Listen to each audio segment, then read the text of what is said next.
Thanks for joining us. We've got today John Collins joining us. He's the principal of Black Pearl Private Clients, which is a consulting business that principally helps wealth management and financial planning groups with mergers and acquisitions. As a result of his work, John has a lot of clients, works with clients who have a substantial asset base, having sold a business.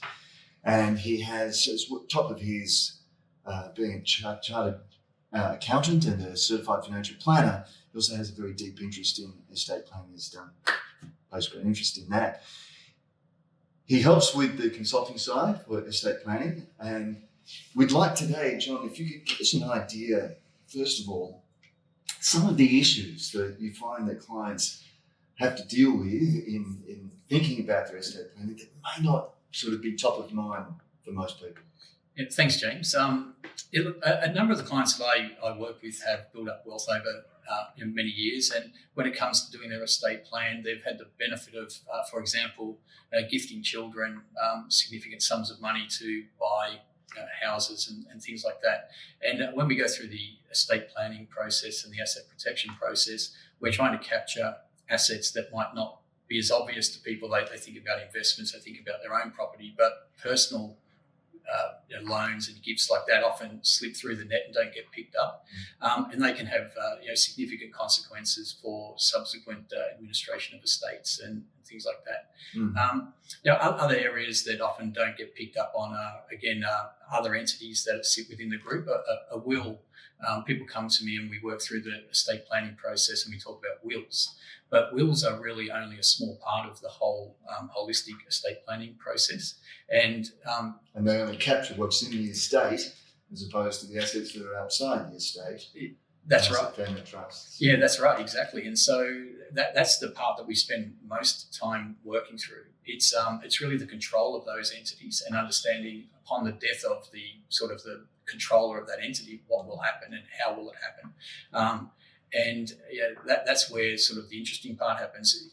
As people accumulate wealth, you typically find that fewer and fewer of their assets are actually in their own name and left from an estate planning point of view to be controlled under the will. Most of the assets end up either in self-managed superannuation funds or super more generally, or they end up in trusts. And that's where a lot of work needs to be gone through just to understand how that will flow through to the ultimate beneficiaries. Sure. And there's also, I guess, the significance of some of the terminology you come across in estate planning, like an appointor, which is something that not a lot of people know, but it's a very powerful position. That's a really good point. The appointer of a trust has a significant role, and the process we go through, and certainly from the point of view of doing this, I work with estate planning specialists in certain areas, and typically the team will involve a financial planner, a tax advisor, and a lawyer, a specialist lawyer. And we'll work through the documentation as a group and collectively to understand these things. But the appointer role is so critical to the control of a trust where that role exists. And I've certainly had examples where template documents have been used. The appointer has been left from the previous template document. The client that I'm working for doesn't even know the person who's named as the appointer.